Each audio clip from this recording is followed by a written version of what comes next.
هم خير من خلق الإله ومن ضرى، كانوا قواميس الهداية للورى. كم كان في أنبالهم من عبرة للناس، ما كانت حديثا يفترى.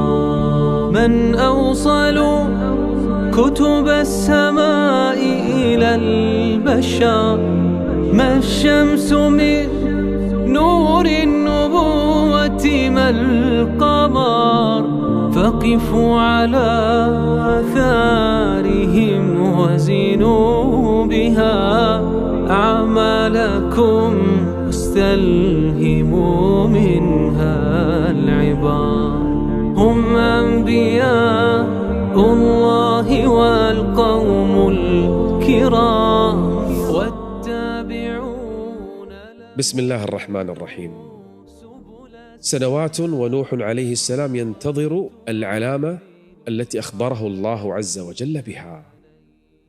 كل فترة يروح يشوف التنور في شيء بدأ يظهر منه الماء، حتى جاء ذلك اليوم والبشر على وجه الأرض على موعد عظيم وحدث جلل. هذا الحدث حذر منه آدم عليه السلام أولاده، ولعشرة قرون والناس يتوقعون مثل هذا الحدث، لكن ما كان أحد يدري أنه سيحصل الآن.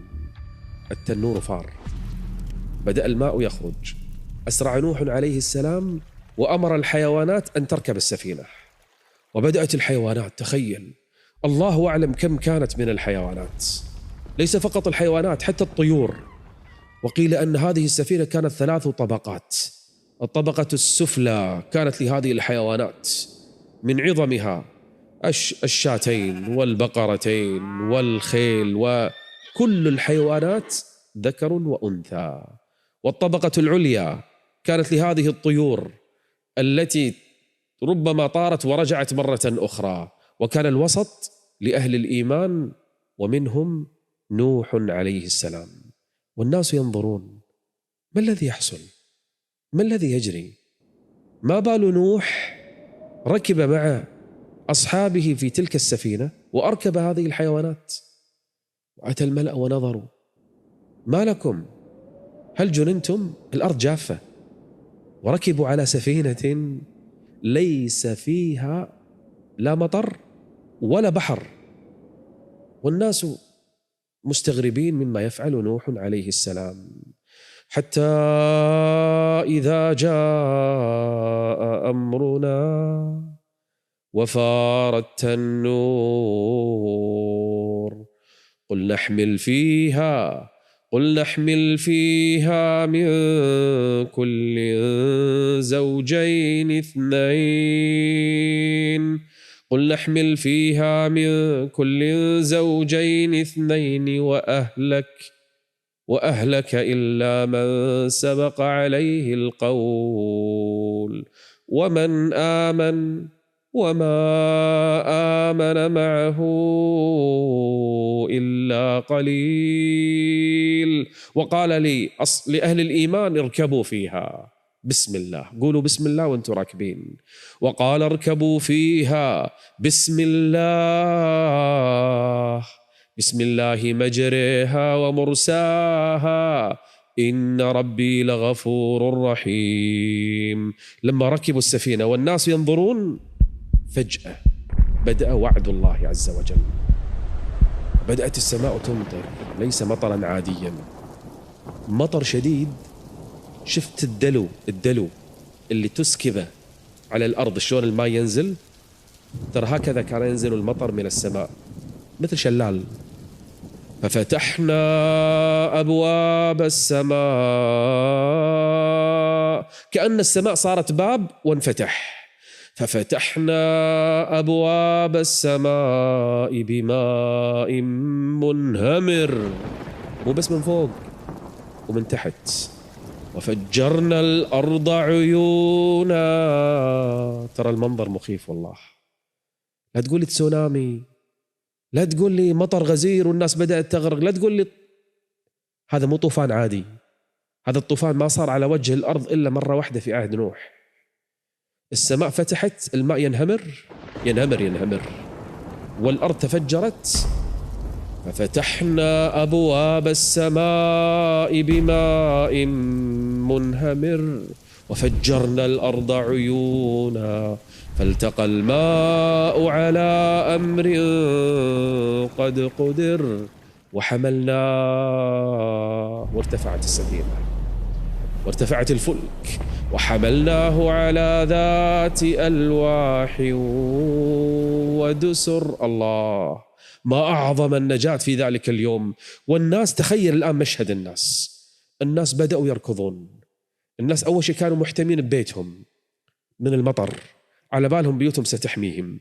لما بدأ الماء يرتفع، ارتفعوا فوق بيوتهم. لما شافوا الماء سيرتفع حتى على بيوتهم بدأوا يركضون ويصرخون ويصيحون. وين يروحون؟ يروحون للجبال. الكل قام يتجه للجبال. اللي غرق، اللي ما لحق ما لحق، واللي لحق قام يركض وين؟ على الجبال. حتى إن بعضهم ترك أطفاله وراءه، ما لحق. والأم تركت طفلها يغرق وهي تهرب، تريد أن تركض لتنجو بنفسها، وهي تجري بهم في موج. ارتفاع الموج في ذلك اليوم كارتفاع الجبال، شكله مثل الجبل. الله، ترى منظر مخيف والله، مفزع. وما في أحد قاعد ينجو إلا هذه السفينة، والناس يصيحون ويصرخون. وهي تجري بهم في موج كالجبال. ونوح بهاللحظة الأبوة غلبت عليه. على طول سأل عياله، سأل حام وسام ويافث: وين أخوكم؟ أين أخوكم؟ من أخوهم؟ يام كنعان. قال: أين أخوكم؟ قالوا: لم يركب معنا يا أبي، ما جاء معنا، وهو يعرف أنه ما آمن به. فصعد على السفينة يبحث عنه. يبحث عن من؟ يبحث عن ابنه. والناس قاعد تغرق، والناس تصيح، والناس تركض إلى الجبال ويدور على ابنه. يا بني يا بني وينك؟ تخيلوا نوح، الله قال له: إلا من سبق عليه القول. خلاص سبق عليه القول، خلاص يا نوح. قام ينادي ابنه: يا بني يا بني. شافه الولد، يام شاف أبوه، والولد قاعد يركض. وين قاعد يروح؟ قاعد يروح باتجاه الجبل. يا بني يا بني اركب معنا، مع أنه يدري أنه ما يصير يركب، لكن الأبوة مهما كان ابنه. يا بني اركب معنا ولا تكن مع الكافرين. قال: لعل ابني كان يبطن الإيمان، لعل في ذرة إيمان، لعل في شيء من الفطرة بقت، لعل الله يتقبله وينادي: يا بني تعال، يا بني يركب، يا بني يركب، مع أن الأمر خلاص انفصل. قال: سآوي إلى جبل. يا أبتي، ترى في جبل هناك راح أحتمي فيه. سآوي إلى جبل يعصمني من الماء. رد عليه نوح، قال: يا بني لا عاصم اليوم من أمر الله إلا من رحم. يا بني أدرك نفسك، هذا عذاب الله، هذا مو ماء بس، هذه عقوبة نزلت. لا عاصم اليوم من أمر الله إلا من رحم. والابن يركض والأبو ينادي، الابن يركض للجبل والأبو ينادي، حتى ارتفع الماء أعلى من رؤوس الجبال، وغرق الابن أمام أبيه، وحال بينهما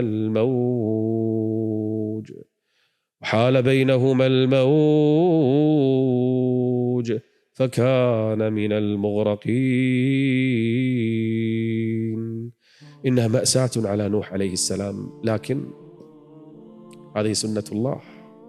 الإيمان والكفر يفصل الابن عن أبيه. وسارت السفينة زمنا في ذلك الموج المتلاطم، والمطر ظل ينزل 40 يوما. من أوصل كتب السماء إلى البشر، ما الشمس من نور النبوة، ما القمر، فقفوا على آثارهم.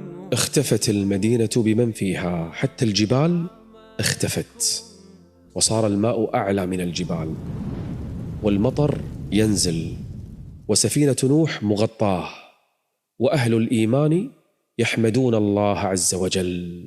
فإذا استويت أنت ومن معك في الفلك فقل الحمد لله، الحمد لله الذي نجانا من القوم الظالمين. ترى كل أهل الأرض غطاها الطوفان، ولم يبق في ذلك الزمان إلا أهل تلك السفينة. إنه دعاء من؟ دعاء نوح: رب لا تذر على الأرض من الكافرين ديارا. غريق الجميع أمام أعينهم، وظل نوح عليه السلام وأهل الإيمان في السفينة يدعون الله عز وجل. ظلوا بعد أن توقف المطر شهورا في هذه السفينة تجوب بهم في الأرض، حتى أنها وصلت إلى مكة، ثم جابت بهم الأرض تجري حيث يأمرها الله عز وجل أكثر من 6 شهور. وقل رب أنزلني منزلا مباركا وأنت خير المنزلين. يدعون الله أن ترسو هذه السفينة وتنزل منزلا مباركا، لكن الأمر طال شهر، شهرين، ومعهم حيوانات، وأحيانا كانت تصير بعض المشاكل مع هذه الحيوانات وما تخرجها وما تأكل منها، كانت مشكلة كبيرة عند نوح وأهل الإيمان، لكن الله حفظهم حتى زاد الموعد عن 6 شهور ب10 أيام. وإذا بنوح عليه السلام يرسل حمامة، يبي يتأكد في مكان في الأرض الماء نازلة في يابسة، فكان يرسل حمامة، وترجع الحمامة أول مرة رجعت بورقة زيتون، فعرف أنها إلى الآن ليست هناك يابسة في الأرض. ثم المرة الثانية، ثم المرة الثالثة وجد رجلها عليه الطين، فعلم أن الأرض بدأت تجف، وبدأت الأرض تبلع ماءها. وقيل يا أرض ابلعي ماءك ويا سماء أقلعي وغيض الماء وقضي الأمر واستوت السفينة، توقفت عند جبل في العراق اسمه الجودي، واستوت على الجودي. وقيل بعدا للقوم الظالمين. أهل الإيمان فرحوا أن النجاة اقتربت خلاص، للحين ما نزلوا من السفينة، لكن فرحوا أن الأرض بدأت تيبس وأن السفينة رست، يعني اقتربت النجاة خلاص، ستجف الأرض شيئا فشيئا، والناس فرحانين. وفي هذه اللحظات نوح عليه السلام رفع يديه إلى السماء وقال: ونادى نوح ربه. للحين بعد أكثر من 6 شهور، تدرون نوح شنو يبي يطلب الحين؟ يبي يطلب الشفاعة لولده. ونادى نوح ربه فقال: رب إن ابني من أهلي. ترى هذا قطعة مني يا رب، يبقى ولدي. إن ابني من أهلي وإن وعدك الحق. نعم، اللي قلت حق يا رب، لا تخاطبني في الذين ظلموا حق، وإنما لن يؤمن من قومك إلا من قد آمن حق. كل هذا حق يا رب، لكن يبقى ابني. إن ابني من أهلي وإن وعدك الحق وأنت أحكم الحاكمين. رد الله عز وجل على نوح قال يا نوح إنه ليس من أهلك إنه عمل غير صالح. انتهى يا نوح. دام إنه ما آمن لا تعتبر ابنك ولا تعتبره من أهلك.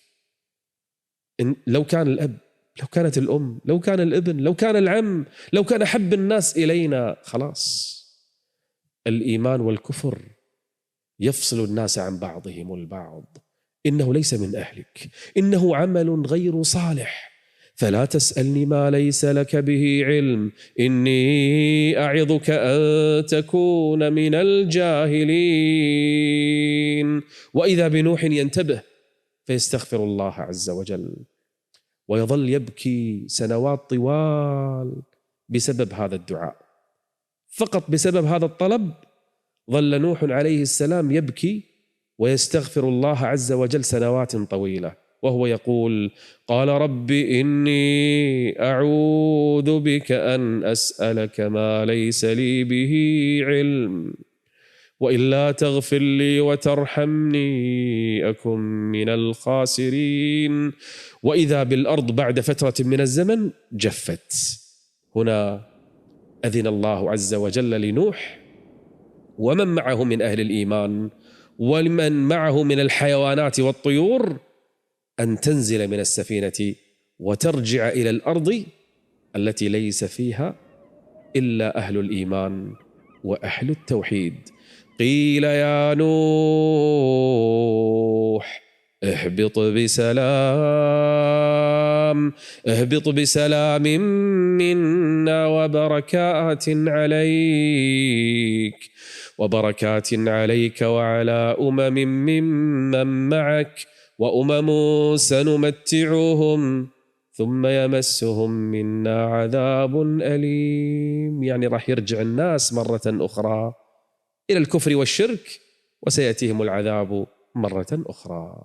من أوصل كتب السماء إلى البشر ما الشمس من نور النبوة ما القمر فقفوا على آثارهم. نزل نوح عليه السلام والقلة القليلة من المؤمنين إلى تلك المدينة التي خربها الطوفان.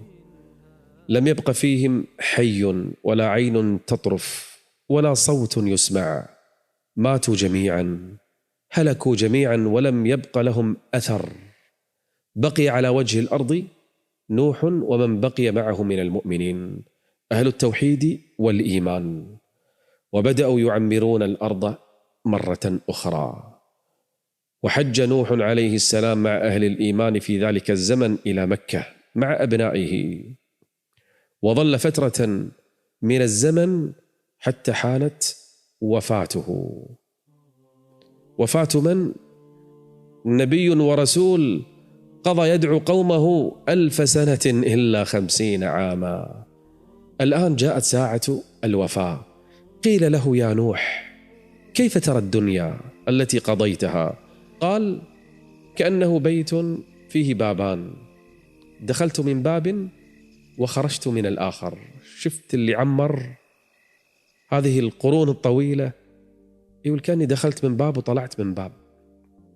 فلما اقتربت وفاته نادى أبناءه الثلاث أهل الإيمان، سام الكبير هذا، حام ويافث، فأخذ يوصيهم. وأول ما أوصاهم به التوحيد، لأن الشرك وقع في قومه ولهذا خاف على أبنائه، فأوصاهم بالتوحيد. وقال لهم يا بني لو أن السماوات والأرض وما بينهما في كفة ولا إله إلا الله في كفة لرجحت بهن لا إله إلا الله. وقال لهم لو كانت السماوات والأرض حلقة لقصمتهن لا إله إلا الله. أخذ يحرصهم ويذكرهم بالتوحيد وبعبادة الله عز وجل حتى توفاه الله تعالى: ولقد نادانا نوح. نداء ما ضاع، الله أغرق أهل الأرض بندائه: ولقد نادانا نوح فلنعم المجيبون ونجيناه وأهله من الكرب العظيم وجعلنا ذريته، من ذريته؟ 3، وجعلنا ذريته هم الباقين. شلون يا رب؟ كل الناس أهل الإيمان اللي كانوا موجودين ما عاشت ذريتهم، انقطع نسلهم، كل الناس بقي نسل من؟ نسل نوح بس. 3 سام وحام ويافث، منهم مرة ثانية البشرية تكاثرت. يعني أنا وأنتي ترى إحنا واحد من آبائنا، إما سام أو حام أو يافث. ونوح عليه السلام أبونا، طبعا نوح أبونا، لأن البشر كلها انقطعت، لم تبقى إلا ذرية من؟ نوح عليه السلام. وجعلنا ذريته هم الباقين وتركنا عليه في الآخرين. سلام على نوح في العالمين إنا كذلك نجزي المحسنين إنه من عبادنا المؤمنين. قصة ما أعظمها من قصة. ظل أهل الأرض بعدها فترة من الزمن على الإيمان والتوحيد، وتفرقوا في الأمصار وراحوا في جزيرة العرب، كل واحد من الأبناء في مكان، وتكاثروا وتناسلوا. فهل ظلوا على التوحيد؟ لا، رجع إبليس إليهم مرة أخرى وأدخلهم مرة أخرى في الشرك. لكن في أي أمة من الأمم سيقص الله عز وجل علينا قصتها مرة أخرى. هم خير من خلق الإله ومن برى، كانوا قواميس الهداية للورى. كم كان في أنبالهم من عبرة للناس، ما كانت حديثا يفترى. من أوصل كتب السماء إلى البشر، ما الشمس من نور النبوة ما القمر. فقفوا على آثارهم وزنوا بها أعمالكم، واستلهموا منها العبار. هم أنبياء الله والقوم الكرام، والتابعون لهم هدوا سبل السلام. صلوات رب العالمين عليهم وسلامه تعداد من صلى وصام.